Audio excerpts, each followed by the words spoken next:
Hello, and welcome back to Psychiatry XR. I'm your host, Kim Bullock, and I'm joined by my co-host, Jessica Hagen. Hi, Jessica. Hello, everyone. We are joined today by Dr. Howard Gurr, who is a psychologist who practices in Long Island, New York. In 2015, Dr. Gurr was introduced to a VR platform, SciAS, now called Amelia Virtual Care. And he started using VR in his practice in early 2016. And he is currently now an ambassador for Amelia Virtual Care in the US market. And Dr. Gurr promotes the use of VR and has webinars on the use of VR and beta test systems for other VR companies. And Dr. Gurr has also developed a really useful worldwide online directory of VR practitioners to help promote VR to the public, and generously provides a site for patients to find VR therapists for free.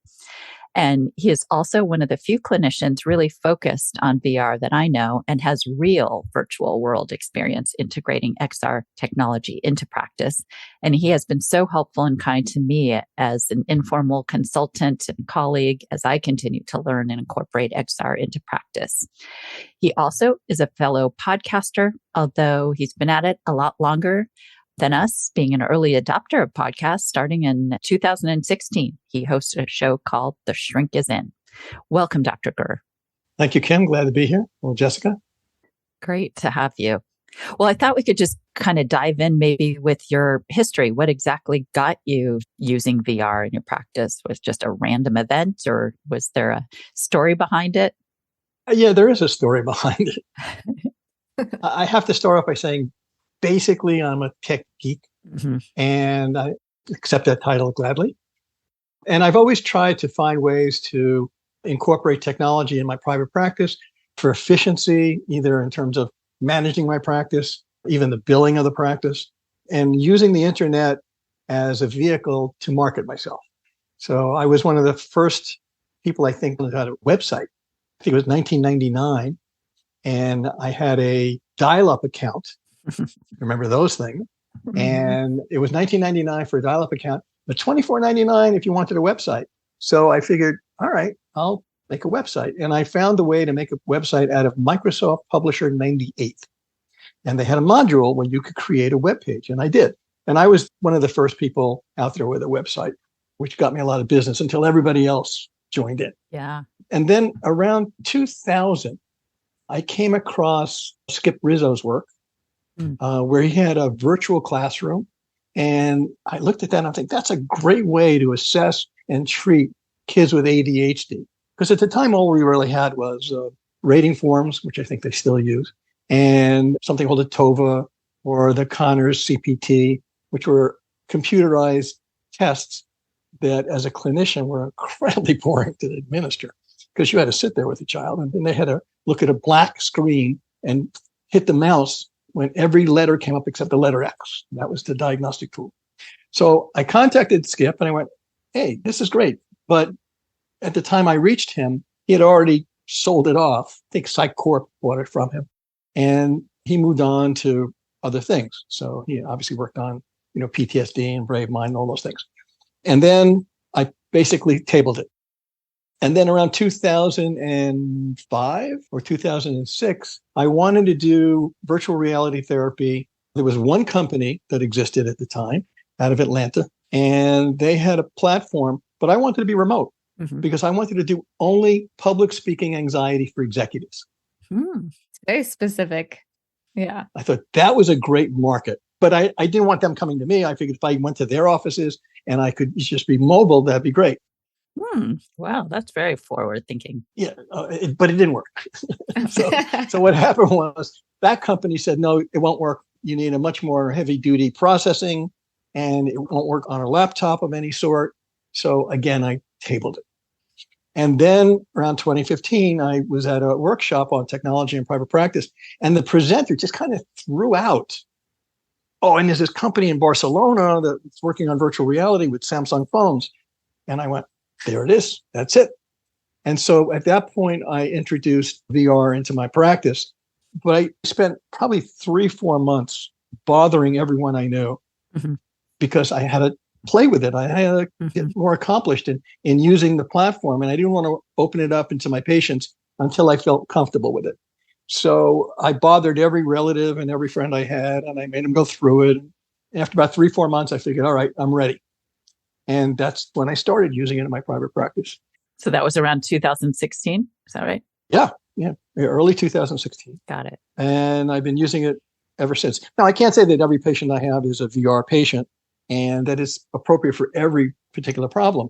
But when it's appropriate and I see the need or the benefit for VR for that particular patient, I definitely introduce it.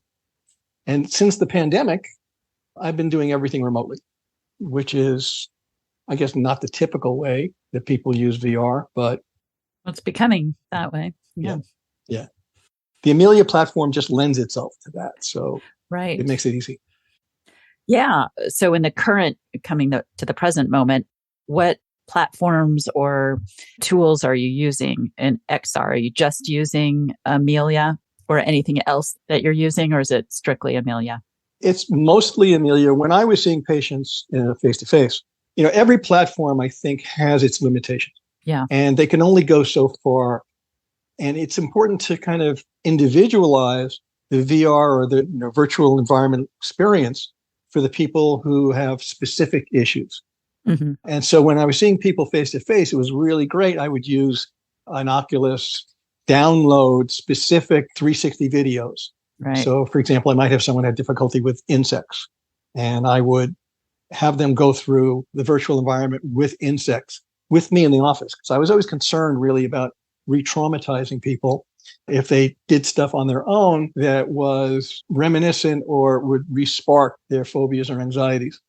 So that was the great thing about doing it face-to-face. I have subsequently used other 360 videos with people who had another headset and they would use it at home, or they would use it while I was with them in a video communication platform. Mm-hmm. But primarily the platform I use is Amelia because it's inexpensive for the patient. Mm-hmm. A lot of the other platforms use Oculus 2 or Oculus 3 or, the Picos. But that would mean either A, the individual would have to buy that, mm-hmm. or I would have to supply it. And I'm not sure I want to be in that business of supplying expensive headsets to people where I might or might not get it back. Or if I do get it back, I'm not sure. I'd have to re-clean it, re-sanitize it. So mm-hmm. I don't want to be invested that much in that kind of technology. I imagine institutions would be, but as a private practitioner, that's kind of cost prohibitive. Yeah. And the onboarding. Yeah. They tell somebody to buy a cheap head-mounted display and use their cell phone as the engine, solves that problem. Yeah. Yeah. I find that any other platform, the onboarding is so complicated. It usually doesn't work out and there's a payment involved. And so I haven't been able to get any other platform except Amelia to do remote telehealth visits using XR as well. So that's kind of validating to hear you're kind of in the same boat. Because it seemed like before the pandemic, we had a lot more tools and things to use. And then now that we're remote, things are getting a little bit more siloed, but maybe that hopefully, do you think that's going to change or open up? Will we have other platforms? What do you see happening in the future? Well, the interesting thing is that when I first started, as I said, I think the major player in the field was Virtually Better. Oh, yeah. Remember that. And I've been tracking the development of companies in the VR mental health realm. Mm-hmm. And I'm up to 114. Wow. And that's worldwide. Now, I think because of that, and I also think the pandemic probably escalated that development because people realized, teletherapy works. And yeah. Because I remember 6 or 7 years ago, I got a board certification in telemental health. Mm-hmm. And my friends looked at me and went, "What'd you do that for? Why bother with that?" And I went, "Just wait and see. You'll see. It'll be beneficial." And I jokingly told people that I could be doing therapy anywhere and not necessarily wear pants. Mm-hmm. It doesn't really matter. But I thought of the idea that, I could be anywhere doing therapy, obviously via the internet. And then when the pandemic hit, all of a sudden, everyone's turning around going, "Oh, now I get it. Now I understand." Yeah. And all of a sudden, teletherapy reached a level of acceptance that it didn't have before. Right. Because before that, everyone thought, "Oh, there's a distance between you and the patient, and how valid is that? And it's not as good as face-to-face." Mm-hmm. And then all of a sudden, there's enough research to suggest, well, maybe it is pretty good. And it does work. And it does answer questions about accessibility because, patients can't find clinicians. And, if you live 50 miles away from your clinician, if you, live in, Monkey Falls, Minnesota, if there was such a place, you would have difficulty, and teletherapy takes that away. So to answer your question in the short term, I think that we're in the process of an evolution here. And I think that virtual reality therapy is still in its infancy. And I think that the things that I am unhappy with in virtual reality therapy will be solved, supplement to companies stepping in and investing time and energy. And I think, there's no place in the world for 114 companies, I think, to be in the same geography. So ultimately, what's going to happen is these companies are going to either disappear or merge, as we're seeing some mergers now with Amelia and XR and a few other companies that are merging, because that's the only way they're going to survive in this environment. And I think that they have to get more technologically sophisticated, but at the same time become simplistic for clinicians. Yeah. Right. Because it's got to be one button, kind of a therapy tool. Yeah, it just surprises me that there's 114 out there, but really only one that's usable right now by most clinicians. Well, there's a couple of others that are usable, like C2 Care from France. Yeah. I mean, but the onboarding is so hard for the patients and the costs, like you were saying. I mean, it's possible to use it, but it's the ease of the use is a big barrier. Yeah. And I think that the other question I have is, and I was hoping Apple was going to solve this one, but yeah, I don't think they did, because I thought once Apple steps into the territory, they kind of like sit back and watch everybody else kind of make all the mistakes. Yeah. And then they walk in with a product that is so much more simplistic and sophisticated. Yeah. And I thought, once they enter it, it's going to open up a lot of doors, but that hasn't happened yet. Maybe it's only a few months in, maybe. Right. Yeah. Hopefully. Yeah. You need a couple of generations for that to occur. Right. Right. Yeah. But I think the problem is that VR and augmented reality are not compelling enough for the average individual to buy it. Yeah. And I have kids who have VR headsets and they play with it for a while and then it winds up in a closet somewhere. Because it's just, there's no real reason. And it goes back to the idea that, there was no real reason, I think, for people to have a cell phone 30 years ago or 25 years ago. Yeah, it's been 15 years ago. And now you can't live without one. Yeah. So when VR or augmented reality or extended reality becomes as ubiquitous and as universal, I think the technology will speed up and we'll see a lot more advancements in things that we don't have now. So, for example, I know there are companies that are working on biometrics built into the headset. Right. Well, that's what I'm really missing when I do, teletherapy for VR, because I can't get the biometrics. I just get subjective units of distress. And that's not always so accurate because people sometimes either underestimate or overestimate their anxiety levels. So I really need the data, bio data, but I don't have that yet. So that's something down the road that I think is going to develop. And I think it's going to get more and more sophisticated. And I'm hoping more simplistic in design. Yeah. So the onboarding, as you said, is ridiculous. Some of them you have to like side quest your device to get the app on. Yeah. And I could do that, but I don't think people generally can do that. No, it's really hard. And then, there's one platform where the clinician pays a monthly fee and the patient pays a monthly fee. Yeah. That doesn't fly with me either. Yeah. Yeah. So one last question. I'll let Jessica, she's got some burning questions to come in. But yeah, the other thing that I'm still in grief and mourning about is Google Cardboard left YouTube, that option, because I could use that for a lot of idiosyncratic stimuli that we needed for people. And there's a huge library on YouTube of VR 360s that you could use on cardboard, and then that disappeared. Do you know anything about that or why that happened? Or I don't know anything about that, but I do know I still can download Google 360s.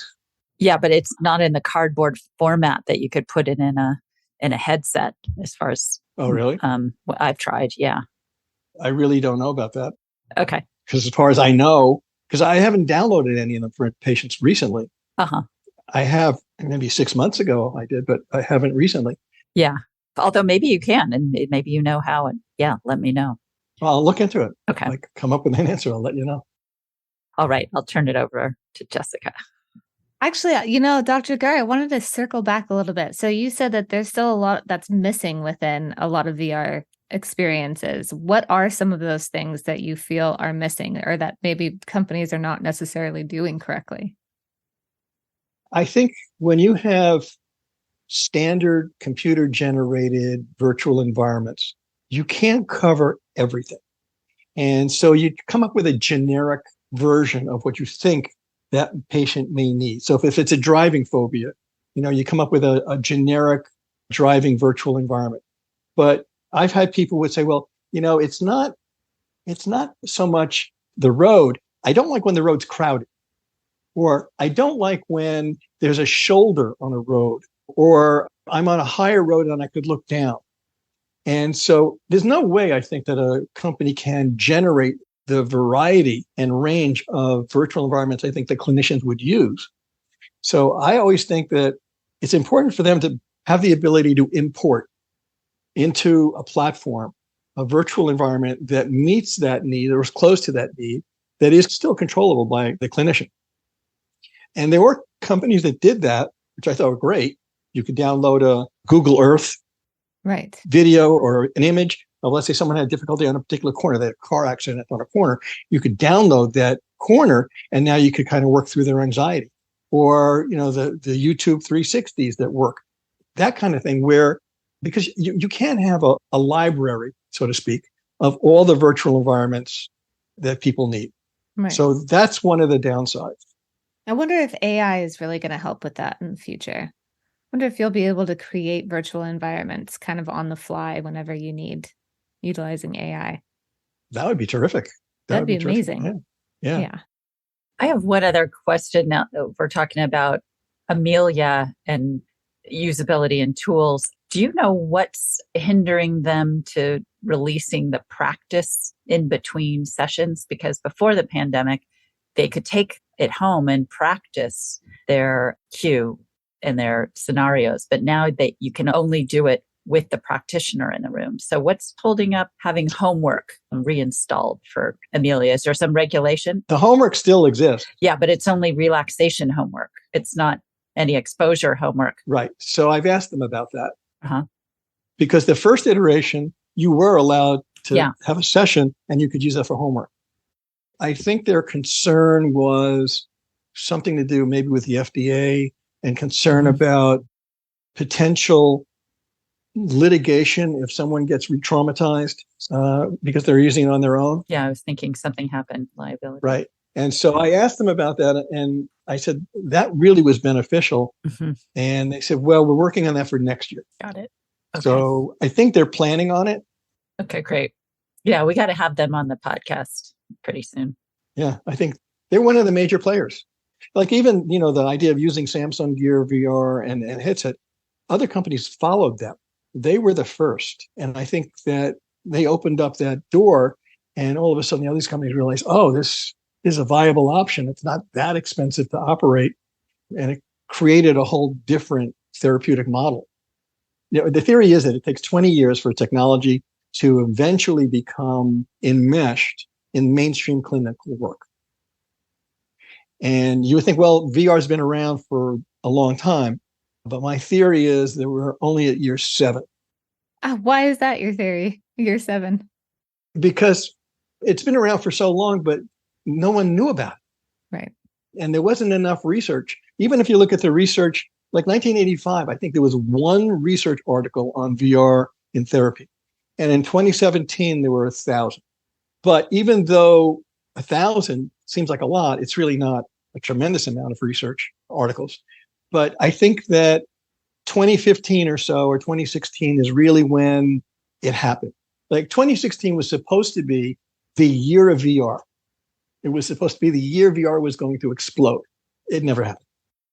I think a lot of that, though, has to do with provider hesitation in actually implementing VR in the space, right? Yeah, but I also think VR as a medium didn't explode. Yeah. And so what happened was it didn't hit this huge marketplace that they projected it to do. And so because of that, I think people didn't become aware of it. And clinicians are a conservative bunch, right, who will not pick up on something, I think, unless they've been trained in it. And they're kind of technology averse in many levels. And so there's so many reasons why it didn't get picked up in practice, but it didn't even get picked up by the general population, right, I think. And so from my point of view, normally what happens, I think, is technology comes from, the top and eventually starts leaking down to the general population.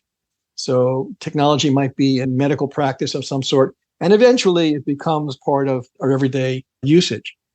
I think it's the other way with virtual reality and alternative. I think everybody has to have some knowledge about it and experience with it and play with it and accept it. And then it might start leaking up, so to speak, to the more clinical experience. like the personal computer. Yeah. The personal computer kind of evolved and became something that everybody had within their house after they tried it. Right. Yeah. Right. And you're unique because you're an early adopter and you're in private practice. And I'm sure there's a few more like you, although I was wondering, in your experience in private practice, like, do you worry about HIPAA? Did your malpractice insurance give you any problems? Or is there anything as a private practitioner maybe listening to this wanting to dive in? Any words of advice? Well, I kind of limit my practice to the areas that I'm comfortable in and that I've been trained in. I also think that if we look at VR as a tool to enhance clinical experience and clinical practice, as opposed to something new and different, it's not different than anything else. It's exposure therapy, the way I use it. But does your malpractice think that way? That's what I mean. Malpractice has nothing to do with it. So you didn't have to disclose anything, or there weren't any logistical things to adding this to private practice that were different than if you didn't use it? Not at all. And there's not a difference, I think, between using it and not using it in terms of, the insurance reimbursement. Right. I've had no trouble with that as well. Got it. But I say to people, listen, if I was working with a phobic patient who had difficulty with a dog, and I brought a dog into my office, would that be any different? Mm-hmm. What I'm doing is I'm bringing in a virtual dog.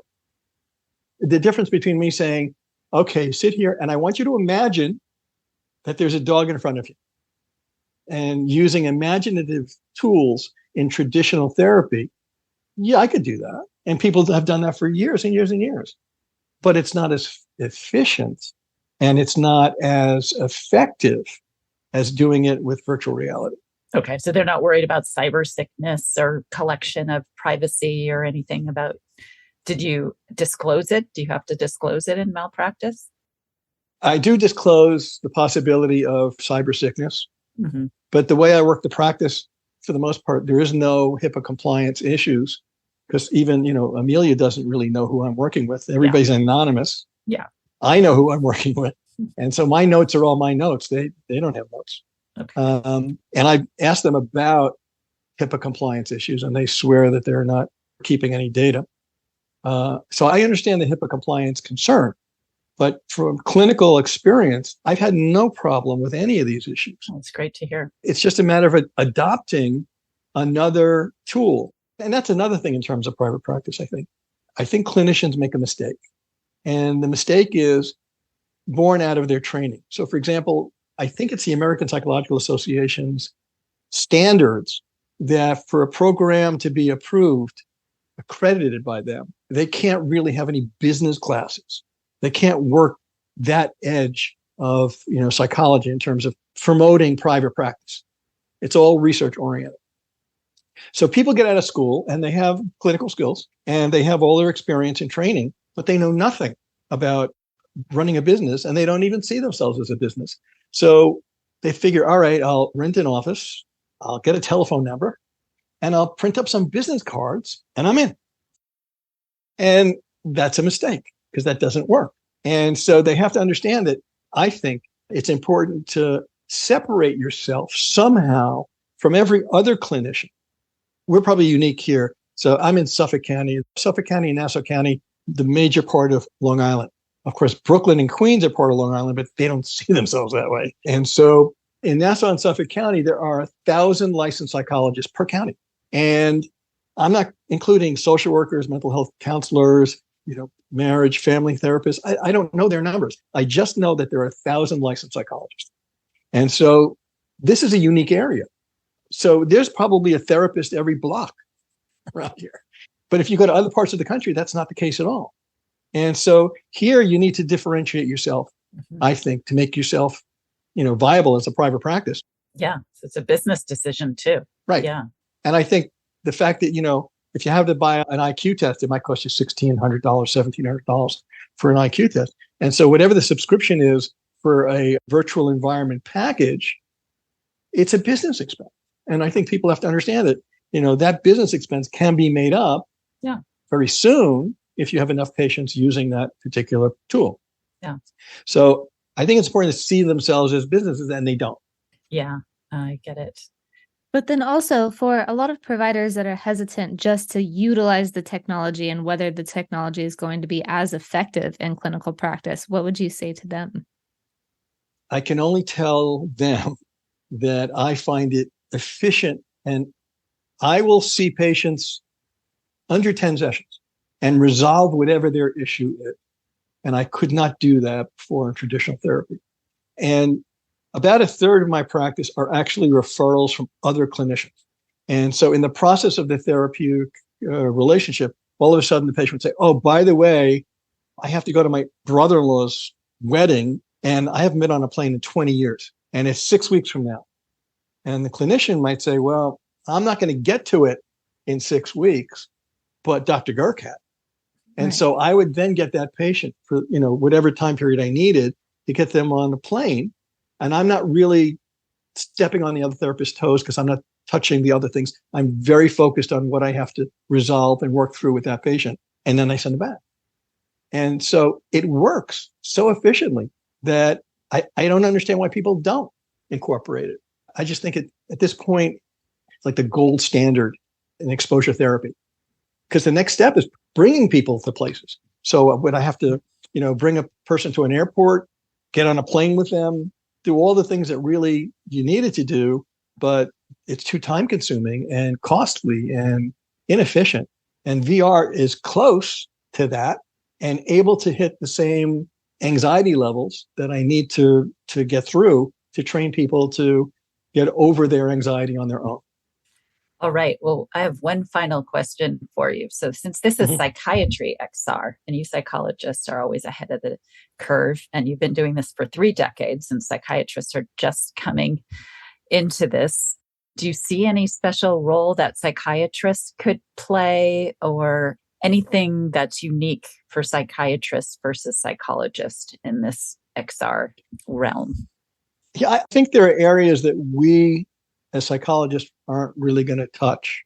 And so obviously, VR and medication combinations or psychedelics and VR, cognitive impairments, neurodevelopmental disorders, those are areas that psychiatry would touch probably more than we would because they're more physically and medically related. And I think that probably down the road, augmented reality and psychedelics are probably going to be a lot bigger than they are now. And because it's going to combine two a little offbeat approaches that would work together, I think, synergistically.